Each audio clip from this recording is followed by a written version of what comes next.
Sejarawan Robert Conquest berpendapat bahwa Stalin, mungkin lebih dari orang lain, ialah salah satu sosok yang menentukan arah perjalanan abad ke-20. Simon Montefiore juga memandang Stalin sebagai perpaduan langka cendekiawan sekaligus pembunuh. Seorang lelaki yang pernah menjadi politikus tertinggi dan tokoh yang paling sukar dipahami sekaligus yang paling memikat di antara tokoh-tokoh raksasa abad ke-20.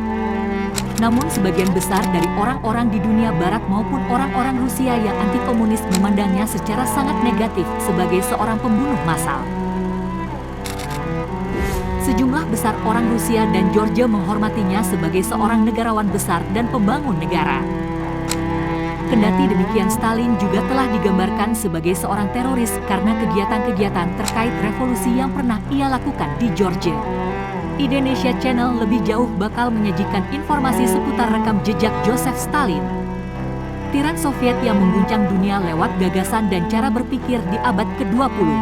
Selengkapnya, mari saling menerima.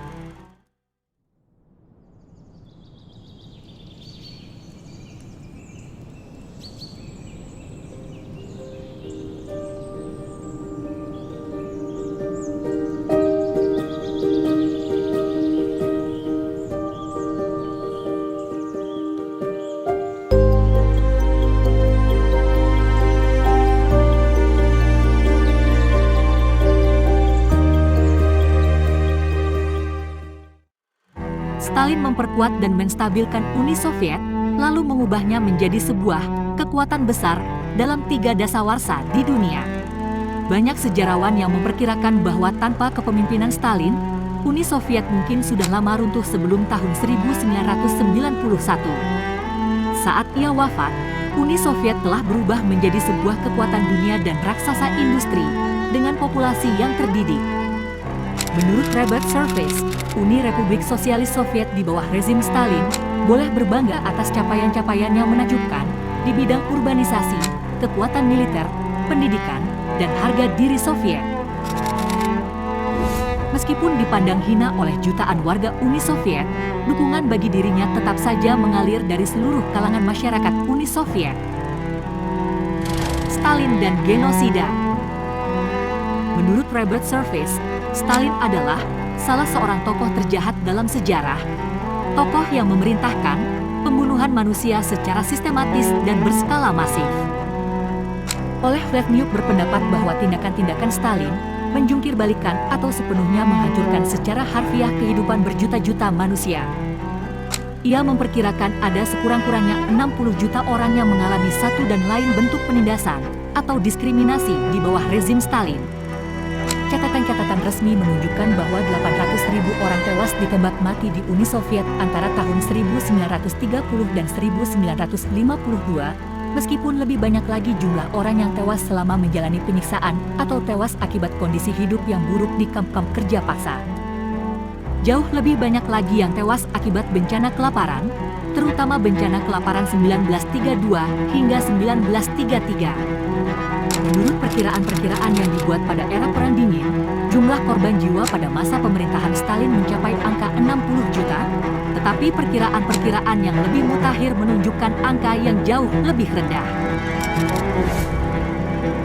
Dalam edisi tahun 2008 dari bukunya, The Great Terror, Robert Conquest mengemukakan bahwa sekurang-kurangnya ada 15 juta orang yang tewas terbunuh akibat segala macam teror yang dilakukan oleh rezim Soviet. Meskipun jumlah yang benar-benar pasti mungkin tidak akan pernah diketahui.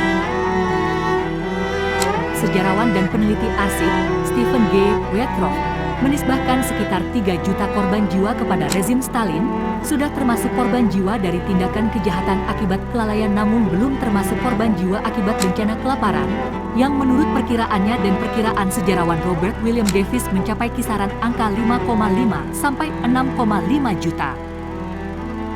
Sejarawan Amerika, Timothy David Snyder, mengemukakan bahwa jika rezim Nazi menewaskan 11-12 juta orang yang tidak ikut bertempur, maka rezim Stalin hanya bertanggung jawab atas tewasnya sekitar 6-9 juta orang. Dengan demikian menafikan klaim-klaim yang mengatakan bahwa Stalin menewaskan lebih banyak orang dibanding Hitler. Para sejarawan masih terus memperdebatkan mengenai layak tidaknya bencana kelaparan 1932-1933 di Ukraina, dikenal dengan sebutan Holodomor di Ukraina, disebut sebagai genosida. Gagasan yang populer di kalangan kaum nasionalis Ukraina adalah bahwasanya Stalin secara sadar merekayasa bencana kelaparan ini guna memadamkan semangat kebangsaan yang berkobar di kalangan masyarakat Ukraina. 26 negara secara resmi telah mengakui bencana kelaparan ini sebagai genosida berdasarkan definisi menurut hukum pidana internasional. Pada tahun 2006, Parlemen Ukraina menyatakan bencana ini sebagai genosida, dan pada tahun 2010, sebuah sidang pengadilan yang digelar di Ukraina secara anumerta memutuskan bahwa Stalin, Lazar Kaganovich, Stanislav Kosyor, dan pemimpin-pemimpin Soviet lainnya terbukti bersalah melakukan tindak pidana genosida. Tafsiran semacam ini telah ditentang oleh kajian-kajian sejarah yang lebih mutakhir. Kajian-kajian ini telah merumuskan pandangan bahwa, meskipun kebijakan-kebijakan Stalin memang turut berdampak secara signifikan terhadap tingginya tingkat kematian, tidak ada bukti mengenai kesengajaan Stalin atau pemerintah Uni Soviet untuk merekayasa bencana kelaparan ini. Kotoran pemimpin dunia, Mao Zedong jadi korban. Seperti yang ditulis oleh Stephen Rosenberg untuk BBC, seorang mantan agen Soviet mengungkapkan bahwa diktator Uni Soviet itu memiliki program rahasia spionase untuk menganalisa kotoran pemimpin asing lainnya pada tahun 1940-an. Rosenberg melaporkan bahwa dokumen-dokumen dalam arsip dinas rahasia Rusia mengungkap bukti laboratorium rahasia. Laporan itu membuat para ilmuwan Soviet bekerja untuk mempelajari kotoran para pemimpin dunia. Idenya adalah bahwa berbagai jejak senyawa dalam tinja dapat memberitahu keadaan psikologi masing-masing orang. Dokumen-dokumen tersebut dilaporkan menunjukkan bahwa para ilmuwan memperoleh sampel terlarang dari kotoran Mao Zedong, tepatnya selama kunjungannya ke Rusia pada tahun 1949. Agen yang melakukan penelitian mengklaim bahwa para pekerja Soviet memasang toilet khusus. Toilet itu bukannya terhubung ke pipa pembuangan, tapi justru ke kotak rahasia untuk mengumpulkan kotoran. Rosenberg menulis bahwa setelah membaca analisis tentang kotoran Mao, Stalin kemudian membuang rencananya untuk menandatangani sebuah kesepakatan dengan Mao. Mungkin ide gila Stalin ini terhitung mendahului zamannya.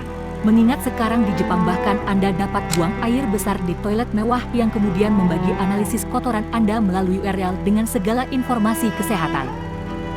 Para sejarawan percaya bahwa Mao dan Stalin memiliki hubungan yang kurang baik. Hal itu diketahui dari pertemuan-pertemuan canggung dan perpecahan mendalam pada hal-hal seperti kebijakan luar negeri dan ideologi Marxis. Joseph Stalin tidak melunak seiring bertambahnya usia. Dia memerintah dengan teror, pembersihan, eksekusi, pengasingan ke kamp kerja paksa dan penganiayaan di Uni Soviet pasca perang. Semua perbedaan pendapat dan apapun yang berbau asing akan diredam, terutama pengaruh Barat. Dia mendirikan pemerintahan komunis di seluruh Eropa Timur. Pada 1949, Soviet masuk ke era nuklir dengan uji coba bom atom. Pada 1950, dia memberi izin kepada pemimpin komunis Korea Utara Kim Il-sung 1912 hingga 1994 untuk menyerang Korea Selatan yang didukung Amerika Serikat. Peristiwa itu memicu Perang Korea. Stalin, yang semakin paranoid di tahun-tahun terakhirnya, meninggal pada 5 Maret 1953 pada usia 74 setelah menderita stroke. Tubuhnya dibalsem dan diawetkan di Mausoleum Lenin di Lapangan Merah Moskwa hingga 1961. Kemudian sebagai bagian dari proses destalinisasi, tubuhnya dipindahkan dan dikuburkan di dekat tembok Kremlin oleh penerus Stalin, Nikita Khrushchev. Bagaimana menurut kalian?